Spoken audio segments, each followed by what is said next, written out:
Today we're going to do a quick tuning setup for a front-wheel drive vehicle. This is just going to be a basic foundation for most front-wheel drive vehicles. Let's get into it. So the first things that I do when I'm upgrading vehicles is I go to the tires.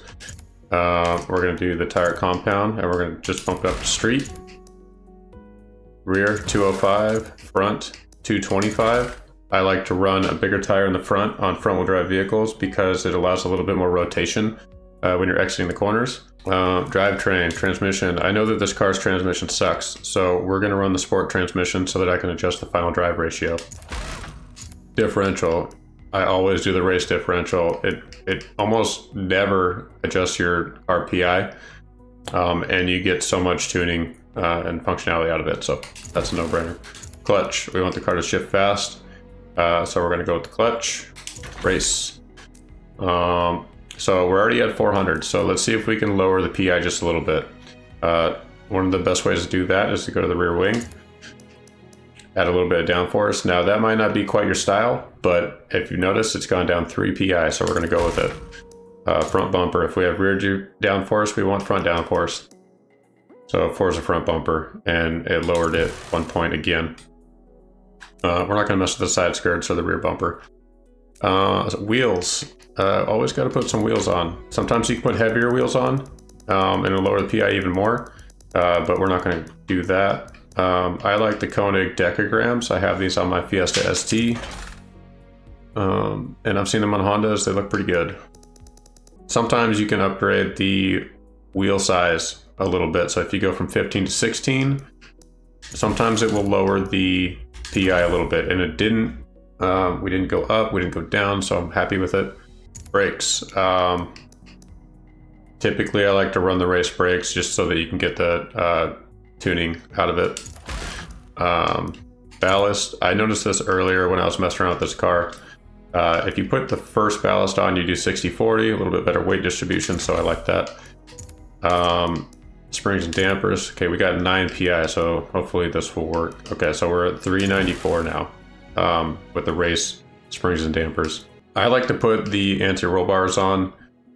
Some people don't like to do it. I like to because I want to soften up the rear a little bit and loosen up the front just to get a little bit more mechanical grip and to also help the car rotate a little bit more on corner exit. So we got 5 more points to work with here. So let's see if we can add any. Okay, almost nothing. But we do get a couple horsepower. So let's just go with oil and cooling. And let's see about the flywheel. Maybe we can. Nope. Okay, we're in C class with that flywheel. So let's go back to the drivetrain. And let's go to the drive line. See if we can add this.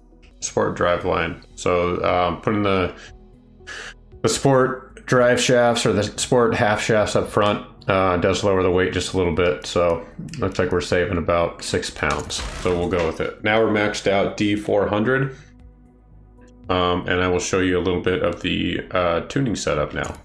Again, this is just a baseline tune. You likely will have to adjust these settings for each car, but this is kind of a good starting point. So remember, your tires are going to heat up, so I like to go maybe 29 in the front and 27 in the rear.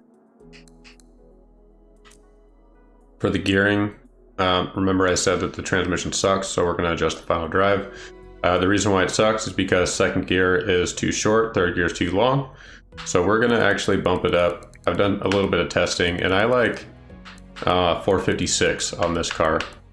So if you notice, we went from 6.445 to 5.7 0 to 60. So that's a massive improvement. We'll take it.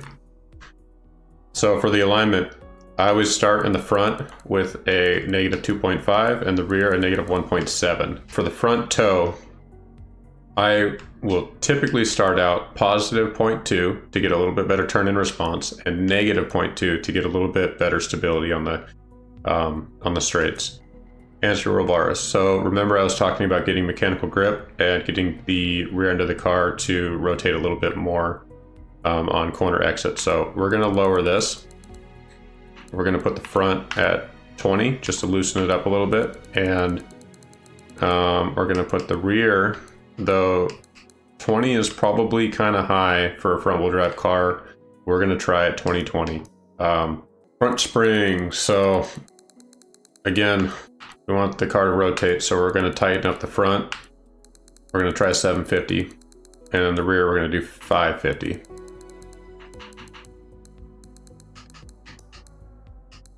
And this is kind of a practical tuning setup, kind of like a real world setup. So maybe Forza's physics generator is a little bit off, but we're just going to try this out. So I don't know where the car sits, but we're just going to keep it pretty close to where it had it set up.